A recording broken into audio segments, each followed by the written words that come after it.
Channel आज हम पढ़ने वाले थर्मल इंजीनियरिंग फर्स्ट में टॉपिक है ऑटो साइकिल के बारे में। So the auto cycle is a thermodynamic process that explains the transformation of gasoline chemical energy into internal energy with is spark ignition internal combustion engine. Auto cycle एक thermodynamic process होती है जिसको कि explain करते हैं इसके बारे में transportation of gasoline chemical energy से इंटरनल एनर्जी के लिए, जो कि spark ignition internal combustion engine में होती है। It involves a series of pressure, temperature, volume and heat exchange changes ultimately converting fuel into motion के फॉर्म में। तो it is also known as constant volume cycle. इसको constant volume cycle बोलते हैं as the heat is received and rejected at a constant volume पर। Heat इसमें received भी होती है और हीट रिजेक्टेड होती है वाई कांस्टेंट वॉल्यूम पर। सो ऑटो साइकिल में जो कि पीवी और टीएस डायग्राम इसमें हम जानते हैं, पीवी टीएस डायग्राम में सबसे पहले इसका थ्योरेटिकल में जो हमको लिखना है वो हमको ये लिखना है, the auto cycle is a thermodynamic process that explains the transformation of gasoline chemical energy into internal energy with a spark ignition internal combustion engine. It involves a series of pressure, temperature, volume and heat exchange changes, ultimately converting fuel into motion. It is also known as constant volume cycle as the heat is received and rejected at constant volume. सबसे पहले इसमें PV diagram और TS diagram देखेंगे। PV diagram मतलब होता है pressure volume diagram, जो कि वर्टिकल लाइन होती है वो प्रेशर की होती है, हॉरिजॉन्टल लाइन होती है वो वॉल्यूम की प्रोसेस लाइन होती है। 4 स्टेज होती हैं, 1 2 3 4, 1 to 2, 2 to 3, 3 to 4 और 4 to 1 होता है। 1 to 2 में प्रेशर डिक्रीज होता है जिसमें आइसेंट्रोपिक एक्सपांसन होता है, और 2 to 3 में प्रेशर डिक्रीज होता है, और 3 to 4 में प्रेशर इंक्रीज होता है जिसमें आइसेंट्रोपिक कंप्रेशन होता है। इसके अलावा देखा जाए तो 4 to 1 में टेम्परेचर इंक्रीज होता है। सो इसमें जो होता है इसके अनुसार हम पढ़ते हैं 1 to 2, 2 to 3, 3 to 4। ये डायग्राम जो होता है वो पीवी डायग्राम होता है, प्रेशर वॉल्यूम डायग्राम। सिमिलरली इसमें हम बना लेते हैं टीएस डायग्राम, मतलब टेम्परेचर एंट्रोपी डायग्राम। तो इसमें वर्टिकल लाइन होती है। सबसे पहले इसके पॉइंट भी रहेगा, इसके पॉइंट भी जान लेते हैं। 1 पॉइंट से प्रेशर में डिनोटेट करना है P1, सेकंड पॉइंट से डिनोटेट करना है P2 प्रेशर के लिए, और 4th पॉइंट से करना है P4, थर्ड पॉइंट से करना है P3। सिमिलरली वॉल्यूम के लिए करना, तो चूंकि ये V1 इक्वल टू V4 है, वॉल्यूम इसमें कांस्टेंट है इसलिए V1 इक्वल टू V4 लिख देंगे। 2 और 3 बराबर में है इसलिए V2 इक्वल टू V3 लिख देंगे। तो इसके पॉइंट हो जाते हैं। ये कहलाता है पीवी डायग्राम, मतलब प्रेशर वॉल्यूम डायग्राम। फिर पढ़ते हैं टीएस डायग्राम, मतलब टेम्परेचर एंट्रोपी डायग्राम।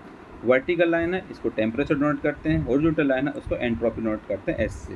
तो टीएस डायग्राम बनता है। इसमें अगर देखा जाए तो इसमें भी 4 प्रोसेस होती है, 1 to 2, 2 to 3, 3 to 4, 4 to 1।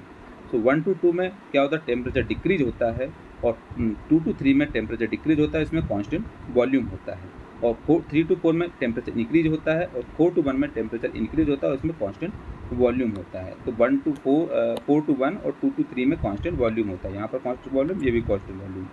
इसमें भी सिमिलरली नोटेट करते हैं। 1 पॉइंट से टेम्परेचर को T1, 4 पॉइंट से टेम्परेचर को T4, सेकंड पॉइंट से टेम्परेचर को T2, थर्ड पॉइंट से टेम्परेचर को T3 से नोट करेंगे।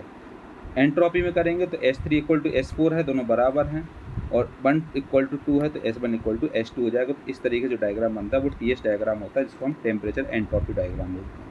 इसमें एक डायग्राम है जो कि पीवी डायग्राम है, प्रेशर वॉल्यूम, और दूसरा है टीएस डायग्राम। तो पीवी डायग्राम डीजल साइकिल का हमको ये बनाना है, और ऑटो साइकिल के लिए, और टीएस डायग्राम को ये बनाना है। इस तरीके से इसमें हम ऑटो साइकिल के लिए डायग्राम बनाते हैं, पीवी और टीएस डायग्राम। अब इसकी एक्सप्लेनेशन है, तो इसके आगे है, the ideal Otto cycle consist of 2 constant volume and 2 reversible adiabatic या isentropic process as shown in figure A and figure B. इस आइडियल ऑटो साइकिल में जो बनाया जाता है उसमें 2 कांस्टेंट वॉल्यूम होते हैं और 2 रिवर्सिबल एडियाबैटिक या आइसेंट्रोपिक प्रोसेस होती हैं, फिगर ए और फिगर बी में। So let the engine cylinder contains m kilogram of air 8.1. At this point, P1, T1 and V1 be the pressure, temperature and volume of the air. Following are the 4 stages of the ideal gas. 4 stage होती हैं। पहली first stage है, first stage में होता है reversible adiabatic या isentropic expansion. So the air is expanded reversibly and adiabatically from the initial temperature T1 to a temperature T2, as shown by the curve 1 to 2 in figure A and figure B. In this process, no heat is absorbed or rejected by the air. First stage में है reversible adiabatic या isentropic expansion. इसमें क्या होता है, air expand होता है reversible adiabatically में initial temperature T1 to temperature T2 को, जिसको हम डायग्राम के द्वारा देख सकते हैं फिगर ए और फिगर बी में। पीवी और टीएस डायग्राम में कर्व बनाया गया 1 to 2 के लिए। उसमें हम 1 to 2 में पीवी डायग्राम और 1 to 2 में टीएस डायग्राम को देख सकते हैं। इसमें ना ही हीट इसमें एब्जॉर्ब होती है, ना ही इसमें हीट रिजेक्ट होती है बाय एयर के द्वारा। सेकेंड स्टेज है, सेकेंड स्टेज में होता है कांस्टेंट वॉल्यूम कूलिंग होता है इसमें। So the air is cooled at constant volume from temperature T2 to a temperature T3 as shown by the curve 2 to 3 figure number A to B। इसमें क्या है, air cooled होती है constant volume पर temperature T2 to T3 के लिए, curve बनता है 2 से 3। सो इसमें heat rejected by the air during this process. So Q2 to 3 equal to होता है mCV to T2 minus T3। तो इसमें कांस्टेंट वॉल्यूम होता है तो CV लेंगे इसके साथ में, mCV T2 minus T3। Heat का फार्मूला होता है mCV T2 minus T3। Constant volume है तो CV, कांस्टेंट प्रेशर है तो CP। इसमें कांस्टेंट वॉल्यूम होता है इसलिए mCV लेते हैं और T2 T3 लेते हैं क्योंकि 2 to 3 के लिए दिया हुआ है। थर्ड स्टेज है, थर्ड स्टेज में आता है रिवर्जिबली एडियाबैटिक और आइसेंट्रोपिक कंपैरिजन।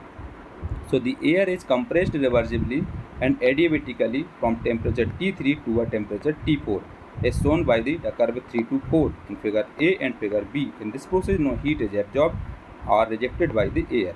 इसमें क्या होता है, compressed reversibly and adiabatically temperature होता है T3 से T4 के लिए, जिसको हम 3 to 4 कर्व में देख सकते हैं फिगर A और B में। इसमें ना ही हीट एब्जॉर्ब होती है, ना ही हीट रिजेक्ट होती है बाय द एयर से। फोर्थ स्टेज है कांस्टेंट वॉल्यूम हीटिंग होता है। तो फोर्थ स्टेज में 4 to 1 के लिए जो स्टेज होती है वो फोर्थ स्टेज होती है, इसमें कांस्टेंट वॉल्यूम हीटिंग होता है। So the air is now heated at constant volume from temperature T4 to a temperature T1 as shown by the curve 4 to 1। A and B diagram में देखेंगे। So we know that heat absorbed by the air during this process Q4 to 1 equal to mCV T1 minus T4 होगा। So we know that work done equal to formula होगा heat absorbed minus heat rejected. Heat absorb कितना है, mCV T1 minus T4, और heat rejected है mCV T2 minus T3। मतलब 2 to 3 में जो point है उसमें हीट रिजेक्ट होती है और 1 to 4 में जो 4 to 1 होता है उसमें हीट एब्जॉर्ब होती है। इसके अलावा बाकी दो प्रोसेस होती है उसमें ना ही हीट एब्जॉर्ब होती है ना ही हीट रिजेक्ट होती है। सो हमको हीट एब्जॉर्ब लेना है और हीट रिजेक्ट लेना है। तो वर्क डन इक्वल टू होगा heat absorb minus heat rejected. तो हीट एब्जॉर्ब होती है 4 to 1 में तो mCV T1 माइनस T4, और 2 to 3 में होता है तो mCV T2 माइनस T3। अब आइडियल एफिशिएंसी जो कि फार्मूला होता है nu equal to work done upon heat absorb. Work done क्या है, वर्क डन ये हम करेंगे पुट, तो यहाँ हो जाएगा mCV T1 minus T4 minus mCV T2 minus T3 upon mCV T1 minus T4 के बराबर। इसके बाद इसमें हम कॉमन ले लेंगे, कॉमन लेके इसको हम माइनस करेंगे तो ये हो जाता है 1 minus T2 minus T3 upon T1 minus T4। T3 से नोट करते हैं, डिवाइड कर देते हैं इसको, तो T1 minus T3 1 T2 upon T1 minus 1 upon T4 T1 upon T4 minus 1 multiply और डिवाइड करते हैं तो इस तरीके से ये आ जाता है equation number 1। So we know that for reversible adiabatic और isentropic expansion process 1 to 2 T2 upon T1 equal to होता है V1 upon V2 raise to gamma minus 1। इसको हम 1 upon R base to gamma minus 1 लिख सकते हैं क्योंकि expansion ratio होता है V2 अपॉन V1 के बराबर। इसको हम अगर लिखें V1 अपॉन V2 तो 1 अपॉन R के फॉर्म में होता है। तो T2 upon T1 equal to 1 upon R gamma minus 1 होता है 1 to 2 प्रोसेस में। फिर इसके बाद 3 to 4 प्रोसेस में होता है सिमिलरली रिवर्जिबल एडियाबैटिक और आइसेंट्रोपिक कंपैरिजन। इसमें लिख सकते हैं T3 upon T4 equal to V4 upon V3 base to gamma minus 1। इसको लिख सकते हैं 1 upon R base to gamma minus 1। Equation number 3 तो where R is the comparison ratio, जहाँ पर V3 upon V4 equal to V2 upon V1 के बराबर होता है। ये कंपैरिजन रेशियो होता है। सो फ्रॉम इक्वेशन 1 and 2 के द्वारा हम करते हैं तो T2 upon T1 equal T3 upon T4। इसको लिख सकते हैं 1 upon R base to gamma minus 1। इसको हम कर सकते हैं 1 upon R base to gamma minus 1, जिसको लिखा सकता है T1 upon T4 equal to T2 upon T3 के लिए। Substituting the value of T1 upon T4 in equation number first में करेंगे। तो इक्वेशन फर्स्ट आपने देखा है उसमें हम इसको वैल्यू पुट करेंगे तो न्यू इक्वल टू होता है 1 माइनस T3 अपॉन T4। इसको लिख सकते हैं 1 माइनस T2 अपॉन T1। इसको लिख सकते हैं 1 माइनस 1/r⁴ यहाँ पर T3/T4 इक्वल टू T2/T1 के बराबर होगा।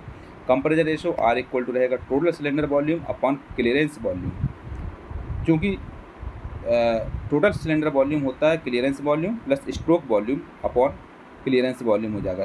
टोटल सिलेंडर इंजन का फार्मूला होता है सिलेंडर वॉल्यूम का clearance volume plus stroke volume. So इसके लिए अगर हम डिवाइड करें तो इसका अलग अलग हो जाएगा। तो क्लियरेंस वॉल्यूम का फार्मूला क्या होता है, VC equal to stroke volume upon R-1 होता है। इसको हम लिख सकते हैं VC equal to VS upon R-1। इसको लिख सकते हैं R equal to VC plus VS upon VC के बराबर। इस तरीके से इसमें हम कंपेरिजन रेशो निकालते हैं। इसके कुछ इंपॉर्टेंट फार्मूले हैं।